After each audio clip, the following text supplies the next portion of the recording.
You are listening to We Saw the Devil, an investigative and conversational true crime podcast that deep dives into fascinating criminal cases that are solved, unsolved, or ongoing. From America's Lori Vallow to Germany's Armin Meiwes, we examine and discuss the world's most shocking cases. If you're enjoying the show, don't forget to follow us online. Check us out at WeSawTheDevil.com and We Saw the Devil on Facebook, Twitter, and Instagram. And don't forget, you can become part of the show by backing us on Patreon.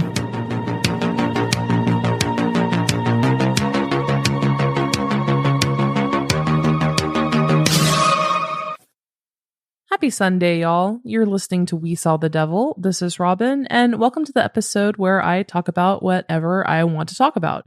Namely, in today's episode, I'm going to be talking about some true crime documentaries and series that I've watched recently. During my break, vacation, whatever you want to call it, I stepped away from the podcast for just a little bit. But you guys, there's so much going on right now. You have the Lori Vallow case that's split wide open. And I know that I promised that we'd cover the Lori Vallow case when the trial is here. Guess what? Trial is quickly approaching, along with a lot of other things too. And that's actually going to be the next episode. Just going to go ahead and say it, is all of the updates in the Lori Vallow case. I know I've gotten several messages from you guys asking me what I think about the death penalty being taken off of the table. Some of you may have seen my snarky comments or memes that I've been posting in response to, say, Nate Eaton. Just so much blood loss and everything going on. People have lost their damn minds. But yes, I want to cover all of the updates and everything going on in the next episode. But there's just so much going on and so much good true crime content available as well across all streaming services. It's actually, I know people said, like during COVID and the pandemic and the lockdowns, that's when a lot of people really started connecting and discussing true crime series and documentaries that were out. And right now to me is prime time. Almost every day there's something new or a new ad for something that's coming soon. And it's really hard to keep up, but I want to talk about stuff that I've watched over the last couple weeks. And then at the tail end, I watched something last year and it blew my mind, and I didn't talk about it on the podcast, but I saw it and I rewatched it recently and I have to talk about it. But yeah, before that, don't forget, you can find us at WeSawTheDevil.com. We Saw the Devil across all of social media, Instagram, Twitter, Facebook. One of these days, I'm going to be making a TikTok. Promise, hand to God. It's just, for those of you who know me, I am an operations manager at a tech company, and I have 2 German short hair pointers that are puppies, technically. I have 2 Labrador retrievers, and then the rescue dog that I rescued last year. So I have 5 dogs, a parrot, a hedgehog, and a normal day job that I work 12 to 13 hours a day. So suffice it to say, guys, I got burnt out beyond belief. And I just needed to step away for a few moments to collect myself, gather my thoughts. Appreciate all of you who've checked in and whatnot. Trying to get the show slowly back on the road in a really good routine. But I was just, have you ever reached that moment of just sheer exhaustion? Just where you have nothing left to give anyone around you, much less yourself. Definitely recognize that, and I just decided to take a really quick break. But the good part about that is that self-care for me, when I was younger, I wanted to go to film school. That's all I wanted to do, was actually become a documentarian or a filmmaker. And so this break and forcing myself to practice self-care and relax, I've just been engaged with so much content, so many new series, and then researching. Do you guys do that with when you see a new true crime series? Do you watch the series and then immediately just go down the Google rabbit hole and just start reading everything you can about it? That's pretty much what I've been doing for the last several weeks now, across a variety of topics. But that being said, the first thing that I want to touch on today is Jared from Subway catching a monster on Discovery Plus. Now, holy shit, first of all, I don't know why. I didn't keep up with this as it was happening back in 2015. I have no idea why. I knew who Jared from Subway was. Obviously, he was a cultural icon if you grew up in the early 2000s. I graduated high school in 2002. Just, he was everywhere. Jared from Subway was every commercial on TV. And I always thought that he was a little creepy. He was just awkward to look at. I know a lot of people felt that he, was like the everyday guy, and they loved him because of how plain and normal everyday he seemed. And he was just really irritating to me. So like, I didn't have any particular affinity for him. But for those of you who aren't aware, or maybe too young to remember, Jared Fogle was the former spokesperson for Subway. And he became popular because he lost 245 pounds when he was 22 years old by, obviously, eating Subway. And for lunch, he would go get a 6-inch turkey sub for lunch with no mayo, no condiments, nothing, with a bag of chips and a diet drink. Think Diet Coke he drank. And then for dinner, he would go back to Subway and he would get a full-length veggie sub. Again, baked chips, diet soda, and no condiments on that sandwich whatsoever. That must have been so insanely dry. Give me mayo or give me death.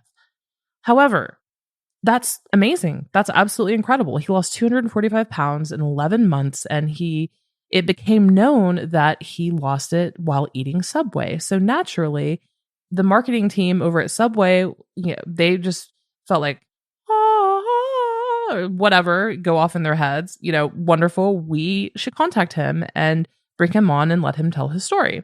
And apparently he really resonated with a lot of people because he was put onto everything. He was everywhere. You could not escape or turn on your television without seeing him. And more in the documentary in a moment. It does tell the wonderful, start to finish story very wonderfully, I might add.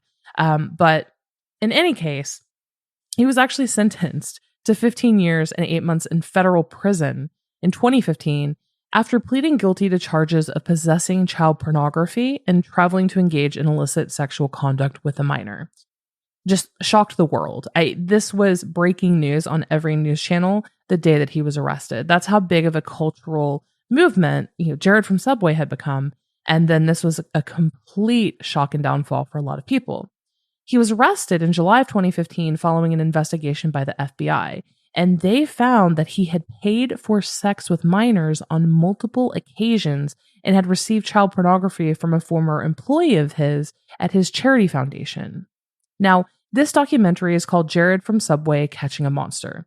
It's available on Discovery Plus, and it centers around a woman named Rochelle Herman, now Walrand, I believe, but Rochelle Herman. And back in 2006, now she's very, very, very polarizing herself, and we'll discuss that in a moment. But back in 2006, she was a journalist and radio DJ. And she met Jared while doing an interview on the radio. He came into the station to do an interview. And he mentioned to her right before they went on air because he was in town to visit the local middle school. And right before he went on air, he said something to the effect, he mentioned to her that the middle school aged girls were sexy. And she recalls in this documentary how that just made her blood turn cold. It really just creeped her out. She said that she was so appalled that she thought that something deeper may be wrong, that she realized this man travels the nation, also the world, working with children, trying to teach them, he was like the pre-Michelle Obama, exercise, eat right, that entire spiel. And so she felt like something bigger could be bubbling underneath the surface here. So she began to actually befriend Jared, form a fake, eventually romantic relationship with him, and then she recorded all of her conversations with him and then contacted the FBI. Now, what's so fucked up in all of this, and I don't know why I always expect differently from our government, especially the FBI. I don't know why I do. But what's so fucked up about it is that the FBI basically told her, Rochelle, you yourself, girl, you committed a crime by recording him. You didn't get his consent. In your state, you required one-party consent. So they gave her the ultimatum of, you need to help us and keep recording him and keep turning over your materials, or we're going to charge you with a felony for illegally recording him without his knowledge. They quite literally uh, forced her into doing this under threat of jail time and being charged with a federal crime, which based on, what she said, she planned to anyway, but it's not exactly, a nice thing for the FBI to be extorting you like that, for sure. So she recorded all of these conversations she had with him for the next 5 years. Guys, this wasn't like a quick con. She played the long game, the long con. She recorded her conversations with him for the next 5 years. And Jared felt so comfortable with her and what he thought budding romance, that he shared his deepest and darkest secrets with her. He was a full-fledged pedophile. He admitted that he would go to Thailand to have sex with children, both boys and girls. In the documentary series, it actually, and I am not one for trigger warnings. I do not personally believe in trigger warnings, excuse me, for any materials and stuff. Like, if you know the content of what you're getting into, a documentary about a pedophile, or true crime, why would I put in a trigger warning? But the audio in this documentary series is very, very, very graphic. In it, Jared talks about how he likes having sex with little boys and describes why. And it is very, very, very graphic. He said that he likes to be pegged by little boys. He then admitted to sexually abusing children in America. And he then hatched a plan with Rochelle. She was willingly participating in these conversations so she could turn it over to the FBI. To abuse children together. Part of his fantasy in this new romance that he was building with this, so he thought, this journalist and radio DJ. Turned out that she was just trying to get dirt on him, but it was him describing what he wanted to do sexually with her, which was abuse children together. It's just absolutely sickening. And again, of course, she was just playing along. So Jared escalated this so much that he was trying to groom Rochelle into allowing him to abuse her children. Pedophile 101. I think the universe, it was her, someone who was cognizant of the fact that he was a highly narcissistic and manipulative pedophile.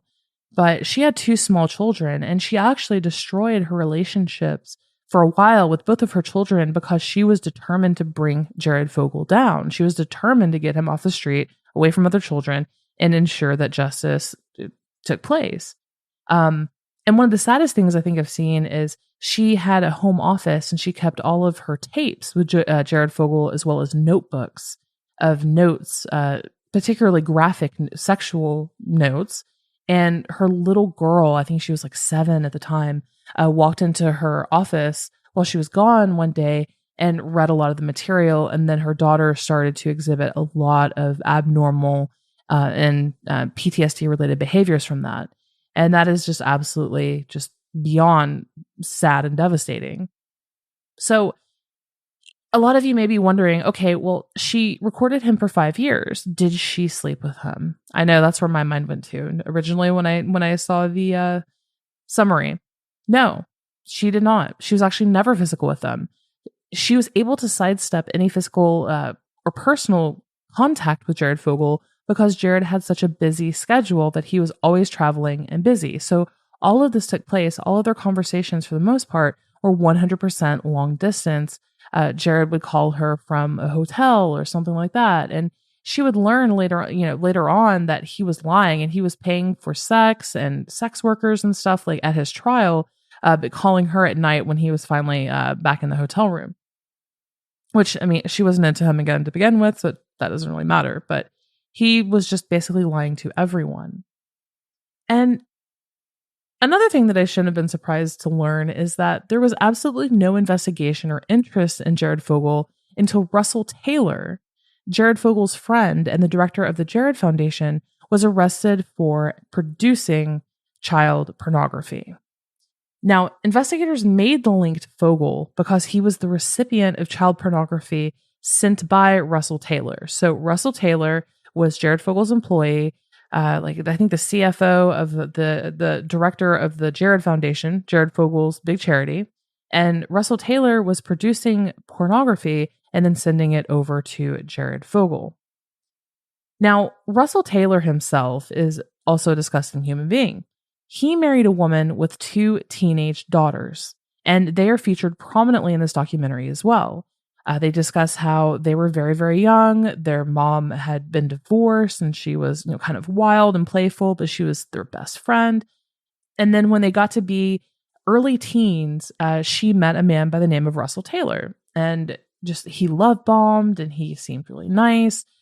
He was really good to them, but they said that, as they got older, like he was a little creepy, like he was a little perverted. He would talk about sex. He would talk about their teenage friends, like their breasts and stuff, and make comments on them. So they knew pretty quickly that he was just a little gross. And this was a side of their mother that they hadn't seen before. So he and their mother would have sex, they're newlyweds, newly married in this house, and they would have sex and not be discreet at all. Their mom would be open. Yeah, I just gave him a blowjob. Like, it was just a sudden new environment for them. Now, these 2 girls are now in their mid-20s, and they ended up discovering while they were living all together in this house, that Russell had set up cameras all over the house and recorded them 24/7, showering, using the bathroom, changing, even when they masturbated, because we're adults here, everyone masturbates. And in one of the most twisted moments in this entire documentary, one of these girls describes how when she was 14 years old, Russell brought her a dildo as a random gift. He put it on the end of the bed and was like, "You need to use it. You need to learn and embrace sexuality and feel good." And she was 14 years old. And here's this 40-year-old man bringing this child a dildo and being like, "You need to use it."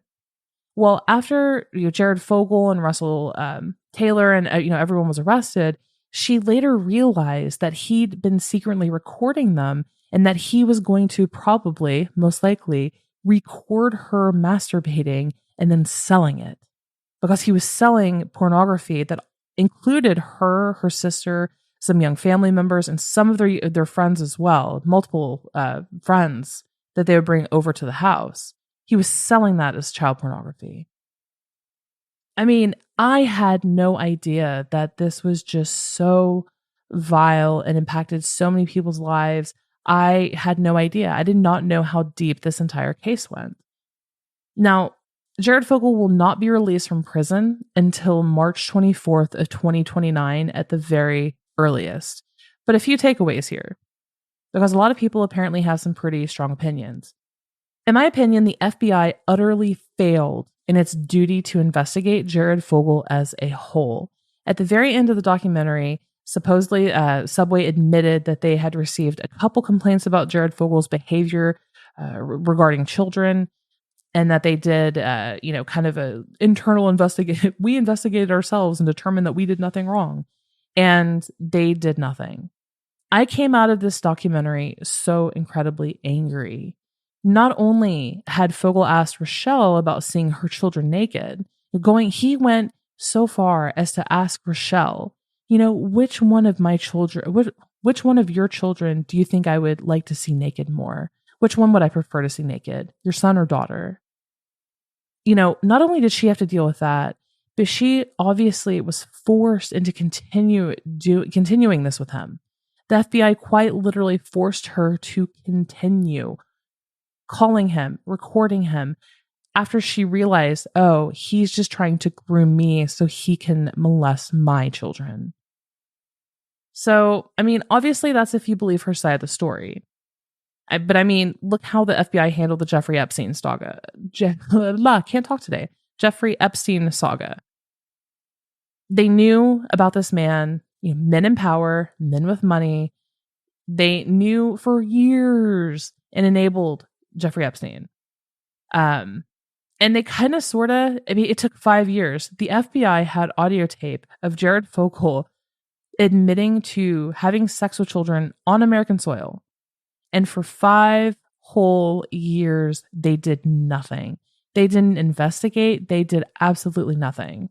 It took Russell Taylor sending a video of some child porn And for his ISP, what originally flagged Russell Taylor was that he had a bestiality video on his phone of, the two sweet girls that he became a stepfather to, their mother. Apparently, she had sex with a horse. I know. Go ahead and swallow the vomit. It's okay. We don't want that coming up. It's disgusting. But their ISP actually flagged that, and that's what caused the initial investigation. All of Rochelle's thousands of hours of audio of Jared Fogle did nothing. The FBI did nothing. They didn't try to comb through it, try to find any end to an investigation, anything. They just let it go on and let him rape children for 5 years, both in America and abroad. Pretty disgusting, not gonna lie. But I came away from this just so incredibly angry that so many children probably could have been saved, and the FBI was like, "Nah, fam, we're just gonna chill, and sit here and voyeur and listen to the audio and not do anything." But I feel really bad for Rochelle because the documentary features her so prominently because it is her story, right? The narrative surrounding this documentary is from her. She's kind of narrating it, and it's her process, chronological order of everything related to how she, interacted and talked to him. And people are saying, way to make this all about you. Well, that's kind of the point. We only have this information, this documentary, and these audio clips because of the work that she did. In the end, and the judge took consideration of these tapes in the sentencing phase for him, and it probably gave him a couple more years of jail time. But otherwise, these thousands of hours and everything that she did, exposed herself to, her children to, didn't really make a difference in anything else. It didn't start an investigation. At one point, she went to the local police department in Florida, and the FBI immediately called her, and they're like, "We will fuck you up." They even raided her house as well. Like, they were not playing with her at all. So it's just really disappointing when you hear cases like that. But in any case, Jared Fogle will not be eligible to leave prison until March of 2029. And what's so gross is obviously he's going to be registered as a sex offender, right? But he's going to come out and have millions of dollars. Like, he's still going to come out and be a millionaire. And I think that's just so gross. But yeah, let's move on to the next one. The next one I just watched a couple nights ago, and that's called Money Shot, the PornHub story. Now, I had absolutely no idea that this existed until I was just feeling, allergy season is upon us, wasn't feeling so hot. So I just laid down and I just wanted to put something on that I could have background noise, but not necessarily pay attention to. And I immediately just started watching this because I was hooked. And I'm really glad I did because it's a really interesting examination of the big issue that Pornhub had a couple years ago that created a huge rift in the sex worker community. More on that in a moment, but I digress. I personally, for me, this is just my own personal beliefs as a whole. I personally believe that sex work is real work. And to define what I mean by that, sex work isn't just meeting at a motel and having penetrative sex. It can include escorts, for companionship, sex, dancing. It can be sexual or non-sexual role playing, stripping as well. That's also sex work. And I think it's safe to say that in 2023, most of us know at least one person who is actively or has done OnlyFans. And OnlyFans may actually it could have come to be because of the controversy at Pornhub. And so let's talk about that. This documentary covers the porn industry and Pornhub, right? Well, the porn industry used to consist of some large studios that would pay performers a small wage for a movie. They would record a full-length film and then sell it in sex shops for like $60 to $100 a pop. If you're thinking about the mid-90s and inflation, $75 for a porno was the equivalent of like $150. So people back in the 90s, you got to give them props, y'all, because they worked hard for their porn. And quite literally, they worked to afford that $150 film that they were going to for, however many times. They had to rewatch that over and over. This is pre-internet. And This isn't a generalized statement overall, but there were lots of large and small studios that wouldn't necessarily take the safety precautions that were morally or legally required for that line of work. So you had the casting couch trope. That exists for a reason and not just in Hollywood. You see memes about that now of women surrounded by men on the couch and everything. You had STDs were there were outbreaks because of it. You had to work to make it in porn as a woman. You had to work double time, and I mean really make it. I'm not talking about making $100 a star. I'm talking about going to the conventions, having merch made of you, and making a good living of a couple $100,000. You had to be a full-time model and then also pump out, no pun intended, an insane amount of video content that would then have to be purchased at $75 a pop in seedy sex shops across America. Now, with the internet taking off and we're all sex obsessed as a society, most societies are, is sex obviously found its way onto the internet pretty quickly.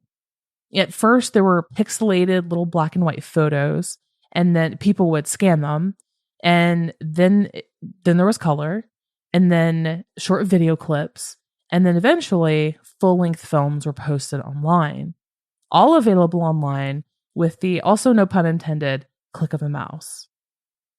Now, AOL, or America Online, for those of you who are younger than I am and still have hope for the world, AOL was crawling with anonymous chat rooms where people would trade porn of all kinds, including CSAM or child sexual abuse material, gay porn, straight porn, amateur, all the categories that you see on porn websites. There were individual chat rooms for that, private chat rooms on AOL where you could go and trade and talk about it. The whole industry, professional, criminal, or otherwise, went online. Then PornHub itself was founded back in 2007 by a small-time web developer.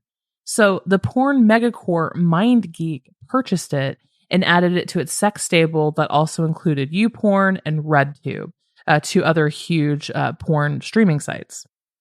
MindGeek basically hosted the biggest porn sites on the entirety of the internet. PornHub and its brethren became the most visited site on the internet, like one of the top 10. It would get over 100 million visitors a day. So PornHub itself, PornHub directly, within 3 months of its launch, just 3 months, was ranked by Alexa as being in the top 100 sites visited each day. So brand new porn site, 3 months later, one of the top 100 websites in the world. I mean, that was huge. By 2010, PornHub had more than 100,000 videos uploaded to the platform. And it was becoming ingrained in pop culture. It had a theme song associated with it. It had immediate name recognition. South Park even made a spoof episode on it. And when you make it to South Park, you've made it, right? Especially in the early mid-2000s. But the magic and draw of early PornHub is that anyone could upload any kind of content they wanted without submitting an ID or being verified. You did not have to be verified in order to upload content. So couples could upload a video of their private sex lives. Men and women would upload videos of themselves masturbating and doing other sex acts or swinging with other couples. It was the wild west of user-submitted content. And some particular performers rose to higher levels of popularity on PornHub. Think the highest earning OnlyFans performers. It was kind of the equivalent there. It was just like that on PornHub. Just people were starting to become recognized and fan favorites. Sex workers, who primarily women, they were able to safely put out their own content from the privacy and security of their own homes and make a lot of money doing so. And right now, I think a lot of us recognize PornHub as being, you watch hardcore porn, right? But back in 2010, it actually looked a lot like OnlyFans. Women would, from all sorts of niche specialties or kinks, as it were, would be able to solo stream and upload videos. It was It was absolutely insane. It was very, very, very unique at the time, and people were making a lot of money because it was cutting out the middlemen. They didn't have a producer. They were taking home all of their own revenue that they were making, I mean, not to be graphic in a with an example, but like, a woman could use a dildo or masturbate, upload that video, and by the end of the day, she'd have, a couple $1,000s in her bank account. Rent would be rent, and maybe childcare for her child would be taken care of. And she didn't have to leave her home. She wasn't exposed to a sexually transmitted disease. She didn't have to worry about untoward behavior or actions towards her. And it seemed like a valid additional avenue. But let's talk about MindGeek's revenue. The entire revenue model was based on ads. So legitimate companies would pay a premium to be on one of the most visited sites in the world. We're talking billions of ad impressions per day, tens of millions of dollars made. But then shit hit the fan on December 4th of 2020.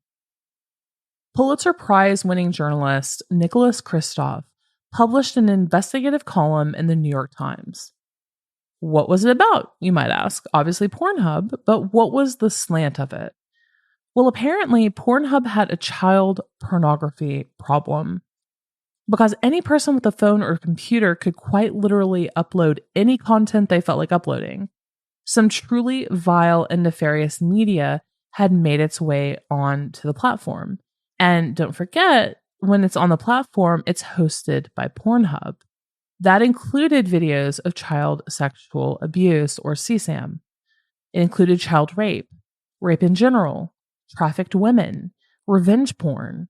There had been a war brewing for a couple of years, pitting anti-exploitation advocates like the National Center for Missing and Exploited Children, Internet Watch Foundation, and Trafficking Hub against PornHub. A lot of companies were seeing what was being uploaded to the platform. They were hearing women's stories. Hundreds and hundreds of women were reaching out for help, and nothing was being done about it. So there were some especially heinous cases that have actually made it to the media. Like in 2009, there was a 14-year-old girl who was gang raped at knife point, and the video of her assault was uploaded to PornHub. It got more than 1 million views. She actually repeatedly, because she was being sent this video by strangers all across the world because they were viewing it and then hunting her down. Her information was public for the world. So she contacted PornHub repeatedly and begged them to take it down. She showed her ID. She let them know what happened. They never replied to her. In 2019, a woman saw videos of a 15-year-old runaway who happened to be her daughter on PornHub. Her child was underage. Her daughter was underage, and she found the video of her 15-year-old daughter having sex with a full-grown man. Luckily, in that instance, police were able to actually locate her and arrest her rapist and the child abuser. There are also several dozen cases of young teenage girls who had sent boys their own age, like 13, 14, 15-year-old boys, videos of them engaging in solo sexual acts or showing nudity. And some of those were uploaded to PornHub. Others used the threat of PornHub as a blackmail tool. Men would upload sex videos they'd made with their ex-partners, when they break up for revenge, and do it completely without their consent. Some of these women had no idea that they had been recorded being intimate with a partner, and then all of a sudden found videos of themselves online. And yes, I'm saying that men did it because men were responsible for like 99.99999% of these malicious actions. Now, the Internet Watch Foundation found 118 instances of child sexual abuse material on PornHub just in 2 years between 2017 and 2019. And that's just what they found. That's not what either PornHub found and removed on their own accord with their own moderators, or other people found and took off as well. So this New York Times article really sparked a frenzy. In it, Kristof describes PornHub as a company that, quote, monetizes child rapes, revenge pornography, spy cam videos of women showering, racist and misogynistic content, and footage of women being asphyxiated in plastic bags. And 4 days after this article came out, Pornhub changed their platform security policy and only allowed verified members to upload content. Users would have to show photo ID and officially register in order to upload videos to the platform. They also expanded their moderation team, so they claimed.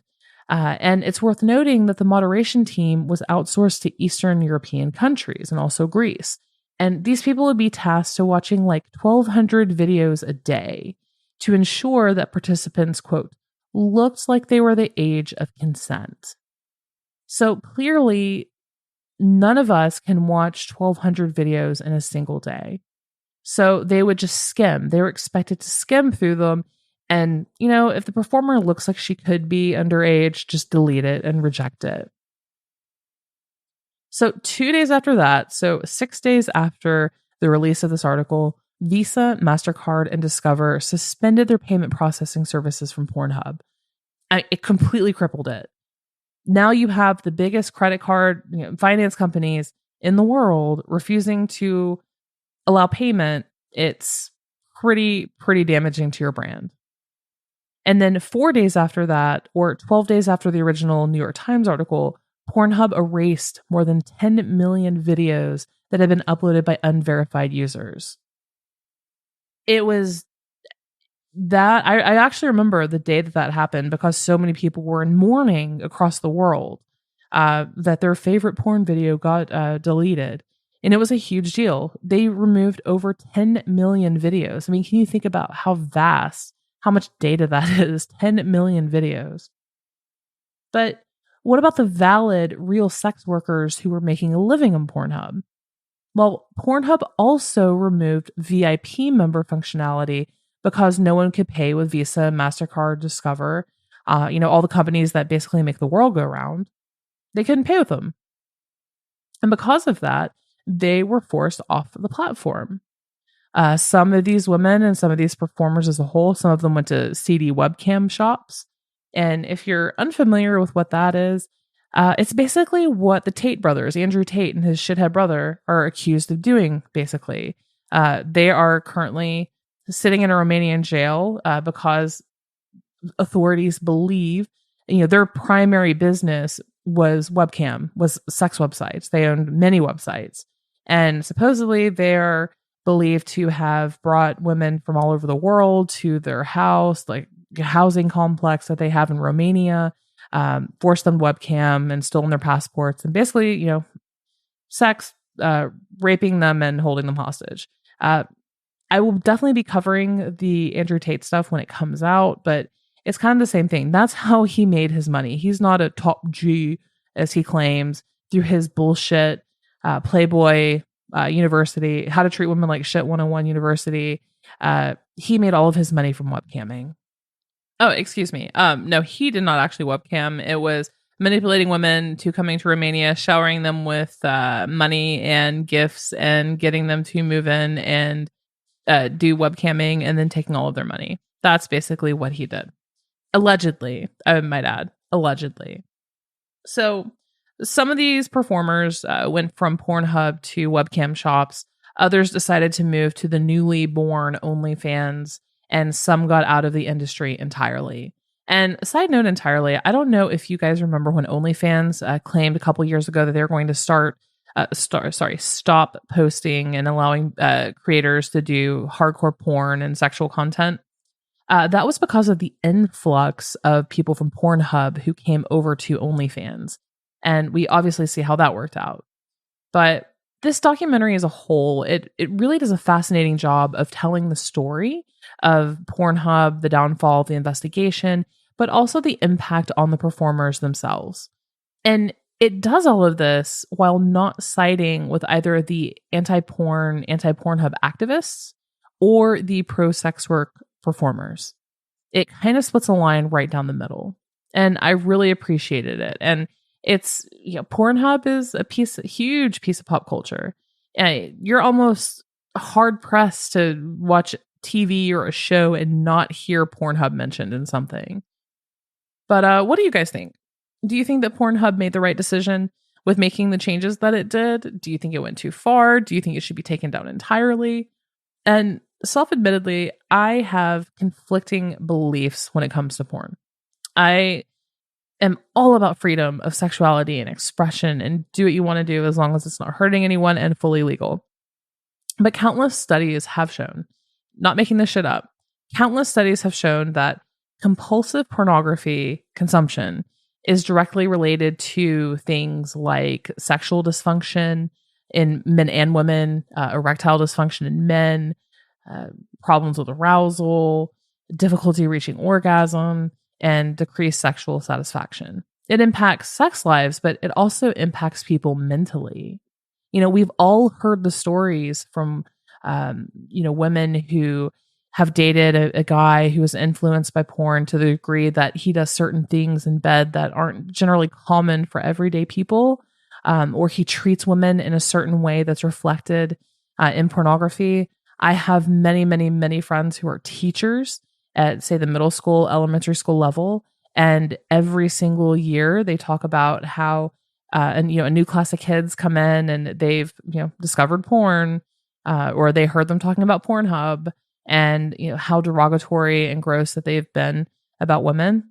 And I do believe in my core that sex work is real work, and that there will always be a sex work industry regardless, and that we need to safeguard as many sex workers as possible, because it's always going to be there, and I don't know. It's a big conflict I had. If you look at what happened in Amsterdam and the Netherlands and in places where they have legalized prostitution, does it make the immediate environment safer?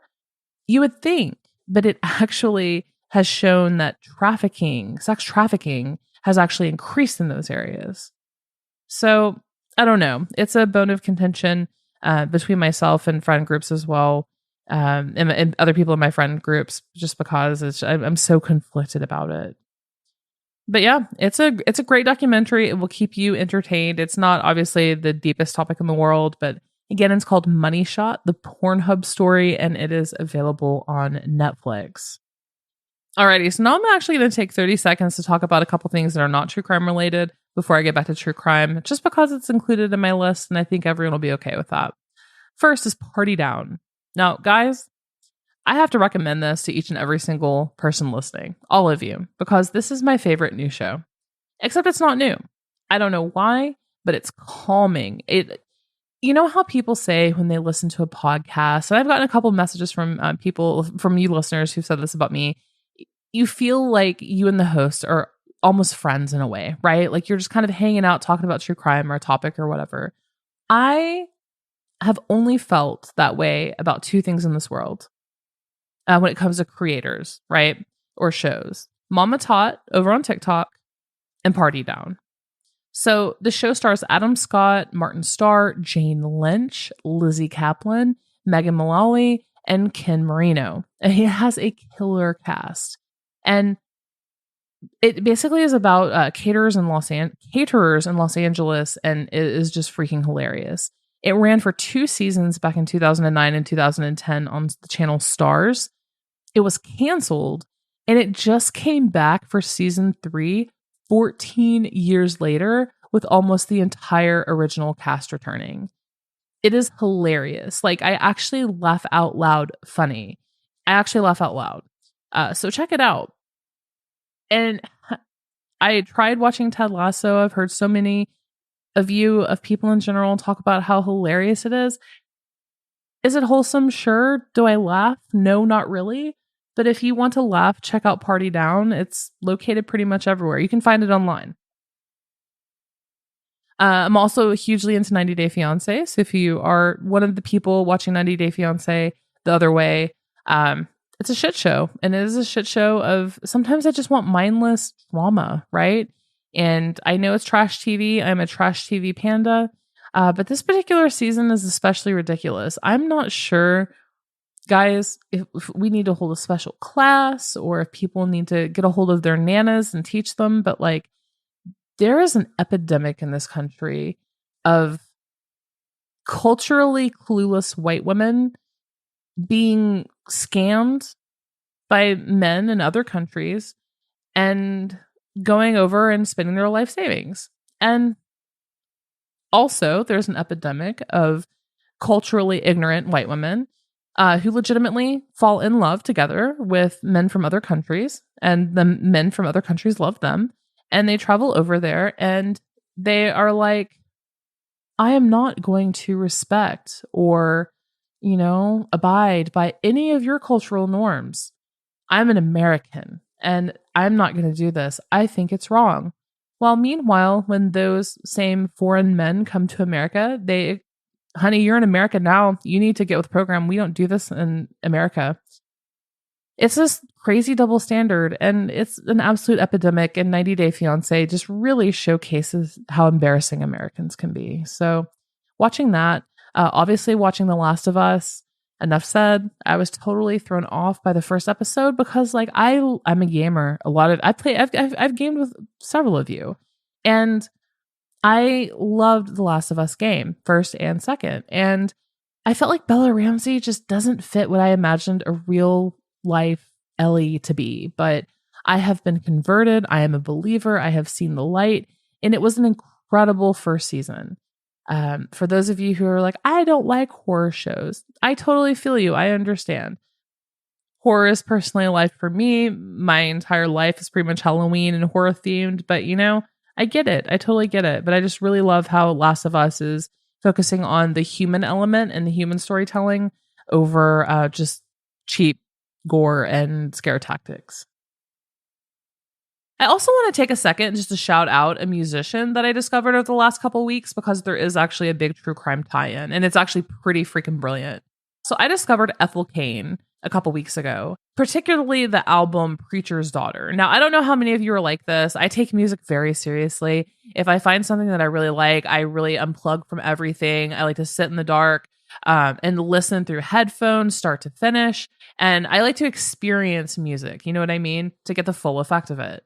And I did this. I came across a couple songs, listened to them on YouTube, and I was like, wow, I really just kind of want to listen to this start to finish. So I picked up the album Preacher's Daughter and sat down with some headphones. And I'm talking about life-changing experience, just beyond life-changing.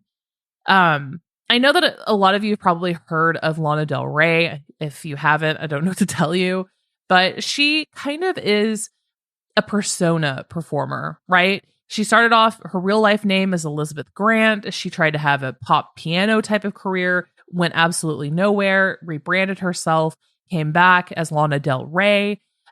Complete aesthetics. It was a persona. It was a calculated persona that she created. And I love Lana Del Rey. I think she's an absolute queen, an absolute icon. But she's not just like your typical up and coming performer. I think she's incredibly talented at storytelling, and what she does is art, but it's a different type of art, right? It's performance art in a way. So Ethel Cain is actually kind of the same thing. She is, oh man, she just takes she has Southern Gothic, Southern Baptist vibes. I don't know how many of you guys watch True Blood, but do you remember like the intro was all about like the intersection of like the Deep South and religion and religious trauma. So Ethel Cain is kind of the exact same thing. She has some LPs out and some one-off tracks, but I particularly found the album Preacher's Daughter. And I love to read about the themes and interviews with the artists and whatnot on, why they wrote particular albums. And I learned that this was actually a concept album. So Ethel Cain grew up in real life. That's not her birth name. She was actually born male. She's a trans woman and created the character, the persona of Ethel Cain. And Ethel Cain, in the album Preacher's Daughter, is this fictional character. And the entire album from point A to point B is about this girl, Ethel Cain, and it's all in chronological order, her life. Quite literally, the entire album is just a chronological telling of her life. Starts out sexually abused by her father, religious trauma. She ends up leaving the Deep South in her shitty little town, and she has a lover who left her, and she fantasizes about buying a house in Nebraska. And then she ends up dating another guy who's violent and abusive. And so, female trauma there. And then, oh my God, he ends up getting killed in a police shootout. And then she meets a new guy and he love bombs her at first and then takes her on a road trip across America where they end up in California. And he actually ends up violently abusing her, getting her into drugs and then pimping, prostituting her out, forcing her into sex work.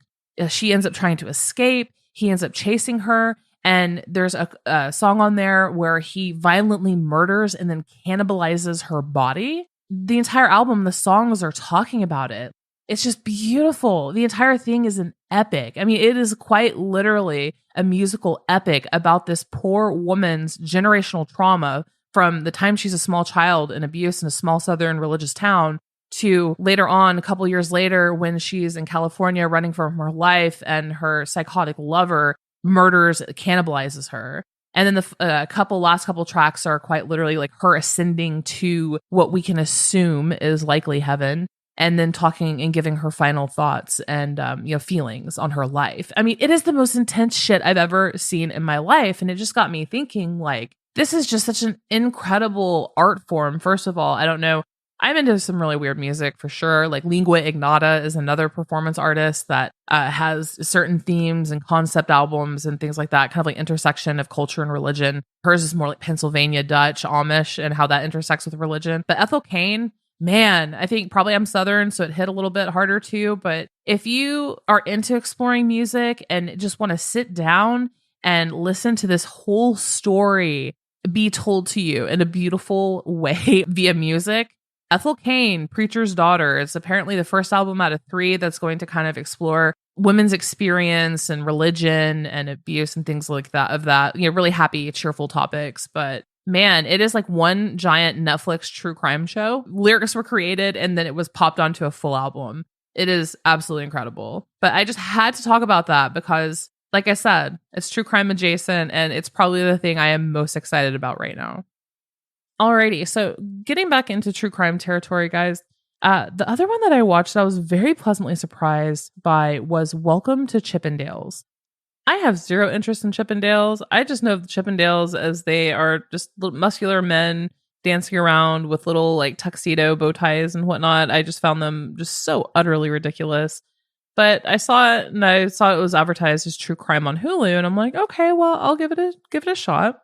But just to recap here, so Chippendales, if a lot of you are aware, or the very first thing that comes to my mind is a man, like a stripper, basically dressed in nothing but like a bow tie, maybe the cufflinks, because that was actually their kind of formal uniform, as it were. Although they did a lot of performances with elaborate costumes and things like that. But the Chippendales, they toured. They had a lot of men at the time. If you recall, everything was done through the male gaze. Just women eat hamburgers, all of that. It was just really gross. So it was the very first time that it was men on the receiving end of being stared at, being ogled, being sexualized.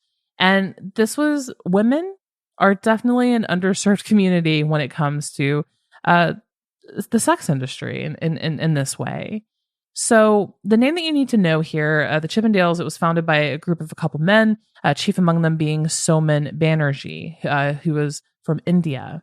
So after their founding, more or less the reason why this was such a big deal is that the Chippendales as a whole, it changed ownership. It went through a couple changes. And then in 1987, Paul Snyder, one of the original 3 founders, murdered his wife and then committed suicide.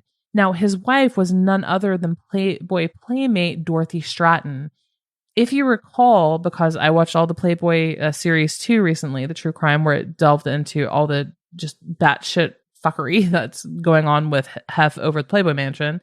But he gunned her down with a shotgun, and it was horrific.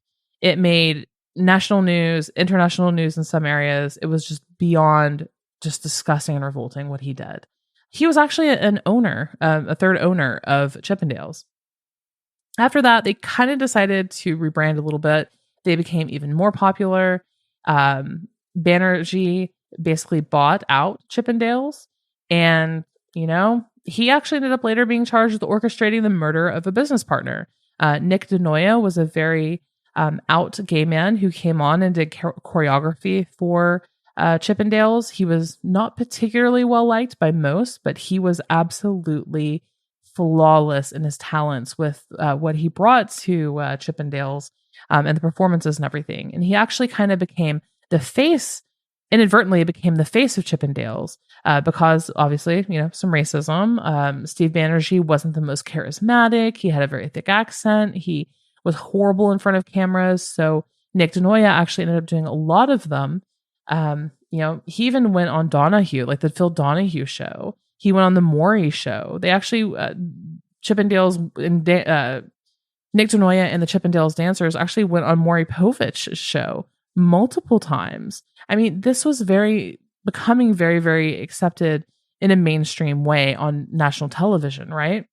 I think I even remember being a child and seeing them on, like a very wee child, and in passing somehow seeing them on like Jenny Jones or something. That's a blast from the past, right? But so Steve Banerjee and Nick DeNoia, business partners, choreographer and partner, and then Steve Banerjee, owner. Steve Banerjee was very jealous. He wanted all of the credit for everything. He's very much a narcissist. Nick DeNoia felt that he wasn't doing business very well or correctly, making the right financial moves and investments. And so, long story short, Steve Banerjee hired like a laborer to kill Nick DeNoia. Once that was solved, he was arrested. Steve Banerjee went to prison, and he actually ended up committing suicide before his sentencing. Like first or second day of his trial, he actually went back to the jail and committed suicide. But yeah, I mean, today the Chippendales continue to perform, although the focus of their shows now, it's kind of shifted away from strip tease and basically more just towards dance and entertainment. If you look at your local entertainment listings in your city, chances are you will see Chippendales at some point travel through your city. But yeah, I mean, that's basically all it was. But it was a really fascinating documentary. Now, this is a dramatized version. This is not a straight up documentary. If I've misspoken at any point in this clip, apologies. It's actually dramatized. And the cast is actually really incredible. You have Kumail Nanjiani, Murray Bartlett, whom many of you actually may know from The Last of Us in episode 6. Annalee Ashford, Juliette Lewis, whom I absolutely love, Natural Born Killers and now Yellow Jackets fame. And it just has a really stacked cast that does a wonderful job telling the story. Although I caution you that this is not 100% accurate. Again, it's a dramatization. It's more of like a fictional kind of like series about it. However, it takes that foundation, the frame of the story, and then kind of puts the Hollywood spin on it. It's great. It made me go down the rabbit hole of Googling it. And I think honestly, they could have stuck just with the actual truthful story, and it would have been just as compelling and engaging as all the embellishment that they added to it. Also, something that just blew my mind, moving on to the next one, is Stolen Youth Inside the Cult at Sarah Lawrence, also on Hulu. Now, y'all, the cult of Sarah Lawrence was, I don't understand. More or less, this one just really, really quickly. I think a lot of people have already seen it at this point, but this one particular student, her dad moves into the dorm, sleeps on the couch, in kind of like a student apartment type of setup, and doesn't leave. And he basically collects followers amongst these students at Sarah Lawrence. For those of you who are familiar with Sarah Lawrence, it's kind of a far left liberal school.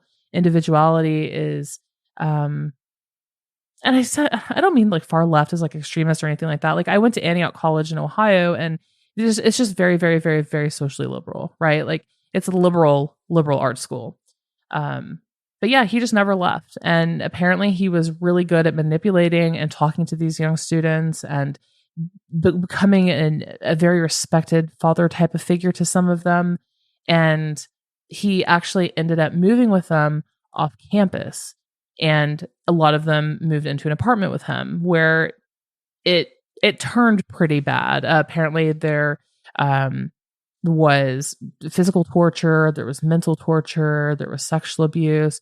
extreme forms and various forms of manipulation, like sleep deprivation, isolation, humiliating them. He would actually humiliate some of the students uh, in front of the others, and he did all of this to control them. And it's fascinating, but it's absolutely horrible. He also supposedly kind of extorted money from some of them. One poor kid, he would constantly accuse of breaking and stealing his stuff, and the kid would be like, "But I didn't do it. I didn't do it." And he would basically threaten him and extort money and be like, "I'm going to kick you out if you don't go call your parents right now and get $10,000 and have them send it to me for breaking my shit. You broke my shit." And he would scream and yell until he just broke them down into absolutely nothing. His name was Lawrence Ray. And anyway, it was just really super bad. Slowly, the students started, I guess, kind of waking up and leaving. A couple of them had nervous breakdowns, dropped out of school. I mean, it was just really, really bad. And in 2018, Lawrence Ray was arrested and charged with 9 counts of extortion, sex trafficking, and forced labor. Several members of the students actually came forward to testify against him, and it's actually still ongoing. But he's pled not guilty to all charges, so it's definitely one to watch. But I just I can't put myself in that mindset. I understand cult deprogramming. I've covered many cults on this podcast, and deprogramming is so hard once you've bought in and you are a believer, you are a follower. It's really, really kind of hard to deprogram from that. And this one was particularly heartbreaking. One of my long-term exes actually went to Sarah Lawrence, and I've been there, I've toured it, I've had friends, I've visited, and it's just kind of crazy that of all places that you think could potentially be safe, right? Like on campus, in housing, at a very elite liberal arts school, private school. Nope, there is a grown-ass man living on the couch, like someone's fucking dad living on the couch that starts a cult. I mean, it's just mind-blowing. Casual mention, moving on to the next one, Waco, American Apocalypse on Netflix just dropped this Thursday. Not gonna lie, I started the first episode. I was asleep in 10 minutes. Did I mention that I am working 12-hour days and have a fucking zoo of animals at my home? I am kind of tired, but this is it. This is my next one. Waco, American Apocalypse. Have any of you seen it? Have any of you watched it yet? So far, good reviews. It's interesting how Waco has kind of become a symbol for, I would say, a lot of people on the right side of politics, just because the FBI, I mean, they made a fucking mess of it, didn't they? I think there's a message that, well, the people of Waco, the government attacked them because of guns, or because we didn't like their politics or whatever. And it's just, there's so much more to the story for both sides. You know what I mean? Like, this should not be an example for the right-wing politics or left-wing politics. Like, it's just, there were so many failures all the way around on the government. Don't forget, this was a cult. Like, this was an absolute cult. And for those of you who aren't aware or don't remember it, because it did happen all the way back in 1993, it was a 51-day standoff that occurred basically between the U.S. government and the Branch Davidians. The Branch Davidians were a cult/religious sect led by David Koresh. If you've heard the name David Koresh, they actually ended up building a headquarters, kind of a huge compound in Mount Carmel, right outside of Waco, Texas. So in February of 1993, the ATF, Bureau of Alcohol, Tobacco, and Firearms, attempted to serve a search warrant on the compound because they believed that the Davidians were illegally stockpiling weapons, which they were. And the ATF agents actually, when they went there, they were shot at. They were met with gunfire, and a big gun battle ensued. 4 ATF agents actually were killed, and 16 others were wounded. So the FBI was then called in to negotiate a peaceful surrender of the group, but negotiations did not go well. There was gunfire exchanged on both sides, and the FBI decided to launch a tear gas attack. Now, that tear gas attack resulted in a fatal fire, that actually engulfed basically the entire compound, and it ended up killing 76 cult members / Branch Davidians, including 25 children. So, the entire Waco debate has been subject to just so much controversy and debate. People are questioning the tactics used by law enforcement and the government's handling of it all. And it's become, Trump actually just left it yesterday. He actually kicked off his 2024 presidential run outside of Waco. And he did this purposefully because it was the 30th anniversary of the standoff, the 30th anniversary of Waco, of the crisis at Waco. Laura Loomer, who is a super well-known conservative, kind of conspiracy theorist, less whatever she is, said, quote, President Trump will be having his 2024 campaign rally in Waco, Texas on March 25th. Very symbolic. And it is. I mean, Twitter is alight with, Trump saying that, government overreach and so on and so forth. And that's what a lot of people, independent as well, not just right wing, but kind of on center right politics, believe that it is incredibly symbolic of what the government can do unchecked. So Waco and this entire tragedy is actually still very relevant in American society today, especially on the political front. So can't wait to see this. It's going to be very, very interesting. But I hope, honestly, I am so tired of people on both sides mentioning it. I'm like, can we get one source of truth here? I highly doubt that's going to be a Netflix documentary, but I'm really hoping to learn some stuff that I was not aware of before. But that's my next show. So if any of you guys are watching it or almost done with it at this point, let me know. And then tying this episode up, guys, because it has been really long with me rambling about my own personal thoughts and summarizing these things. I watched this last year and I just rewatched it and it's haunting. And I want to mention it because I just find this person so fascinating and also equal parts fascinating and terrifying, I guess. But the series is called The Deep End. And it's about Teal Swan, who is a self-declared spiritual leader, an author, and incredibly controversial figure in both the spiritual, kind of new agey spirituality genre, and the psychiatry community as well. The show is on Hulu and Freeform, and it's called The Deep End.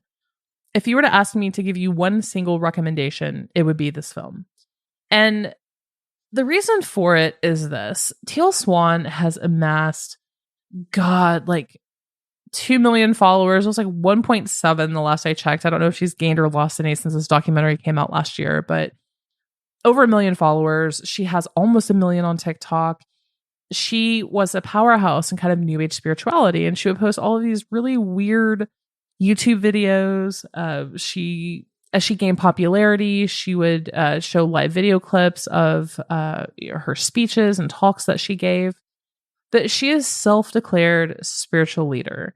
And what this film does is a documentary, and the filmmaker spent 3 years with Teal Swan, and she let him into her inner sanctum, her inner circle. And it's basically just trying to figure out, is she full of shit or is she real? Let's just document all things Teal Swan. There's been a lot of controversy surrounding Teal Swan. Fuck, this is like a full episode worth of information on Teal Swan. I find her so fascinating. She's very dark and she embraces dark themes. So say, for example, she likes to claim that people who have nothing left to lose, like people who are suicidal, who have nothing to live for, that they are the ones who come to her and those are the ones that she helps, right? She says that we are living in a dark age. And data shows that she's not wrong about that. Between 2009 and 2019, I believe the number of high school students who reported feelings of sadness or hopelessness, it increased to 40%, more than 1 in 3 kids. Since the pandemic, in 2021, the American Academy of Pediatrics declared a national emergency in child-adolescent mental health. So a lot of that is, and we all know how the pandemic went for a lot of adults too. I mean, mental health in this country, y'all, it ain't good right now, if you know what I mean. Like, we're not doing okay. But Teal Swan likes to put herself off, and, I specialize in the deepest and the darkest. And she kind of came under scrutiny because she has a video of someone who's like, I want to kill myself. I'm going to kill myself. And she looks at them in their face and says, go do it then. Just go do it. Go kill yourself if you're that hell bent on doing it.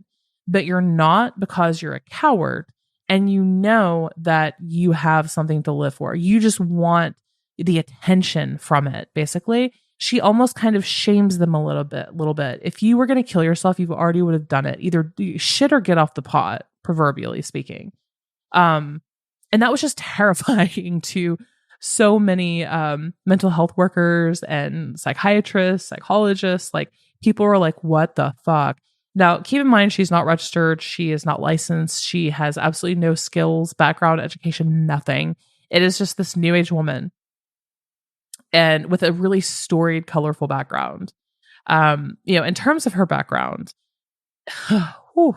Now, first of all, Google Teal Swan. If you're listening still at this point in this episode, Google Teal Swan. For all intents and purposes, y'all, she's hot. She's super pretty. She's gorgeous, I would say. Like, I find her really attractive. She has a very kind of femininity about her. She's very eloquent, very well spoken. She has kind of a sultry voice. Like, she's very charismatic, down to her clothes, the way she speaks, her voice, the way she enunciates, everything. So it's not hard to see why she gains a lot of followers, right? But her entire backstory, she grew up, I think it was in Oklahoma, and had horses. And when she talks about her childhood, she talks about satanic ritual abuse, which we all know the satanic panic of the 80s and early 90s. She claims that she was used repeatedly for group satanic sexual abuse. She has said that she freaked her parents out when she was a child because she would commune with the dead, that she could see spirits. She refers to herself as an extraterrestrial entity. She says that she is not human. The list goes on and on and on. She basically comes short of calling herself the new coming of Christ. I mean, that's just kind of how self-important and self-aggrandizing she is. But yeah, this filmmaker spent 3 years with her inner circle. He saw her give speeches. He saw her with her inner sanctum, particularly a man by the name of Blake. Teal Swan and him were actually lovers when they were in their early 20s. He really believed in her mission, as they call it. And HQ with Teal Swan is like, 5 to 10 people, probably 5 to 7 people that she really truly trusts. And they're in charge of the operations of her business, because let's face it, she's an author. She does speeches. She gets paid money to do all of this. That's a business. So they help her with her business and give her advice. And the documentary does a really good job. And honestly, like, Teal Swan opened up and she showed her true colors throughout the entire thing. Like, she did not actually really hold back. She comes off as a spoiled, petulant, petty, jealous child throughout the whole thing. And without the filmmaker having to edit or, doing, which obviously they did. I'm not ignorant to the fact that documentaries almost always have a slant or bias, but Teal Swan did a lot of the heavy lifting herself. She does not seem like a very good person. Kind of seems like a scam artist, if you ask me, a little bit. But it's what she says at times can be so shocking. So highly, just really super suggest this one. Again, I'll say it again. If I had to recommend one thing that you watch today, it's going to be The Deep End about Teal Swan. It's wild how much we as people look and want and need spiritual, quote unquote, advisors, when we're all just looking for someone to hear us. And it's really sad seeing the people who go to her speeches or her retreats, how they really are some of the lowest of the low in their life at the moment, the lowest of the low time. And she it's controversial because of her methods of helping them. If I had a friend who I've had multiple friends throughout my life who confided in me that they were suicidal, I cannot imagine looking another human being in the face and going, "Go ahead and fucking do it then. You want because you're a fucking coward." Can't, won't, would never. But the documentary does a really good job of examining her. But yeah, that is that is it, guys. And thank you for listening. Please let me know if there's anything that you guys are watching that I've kind of missed here or looking forward to. Don't hesitate to reach out on social media. You can send an email to info@wesawthedevil.com. And I'm also really interested in getting listener feedback. Obviously, the Patreon patrons are going to get first dibs on what cases we cover. But something that I've never really quite figured out is, do you guys prefer news update episodes strictly? Do you like random series and cases, like the ones with Disney, the dark web, cannibals, things like that? Do you like a big mix? I would love feedback here because I love reading about and watching true crime and all of the CD things on top of that go on in our world. But maybe you don't. Maybe you guys prefer one specific area and would prefer more that I concentrate more on that. So, as always, please do not hesitate to reach out. Again, info@wesawthedevil.com or social media, and just let me know. But that's it for today, guys. Thank you so much for listening. Again, this is Robin, and you've been listening to We Saw the Devil. Don't forget, if you have any questions or concerns, info@wesawthedevil, or feel free to reach out on social media. Again, we're on Facebook, Twitter, and Instagram. Next week is going to be a news update episode with Lori Vallow and Koberger and the Moscow killings, and can't wait to talk about that because, there's so much stuff going on. But that's it for today, guys. Until next crime.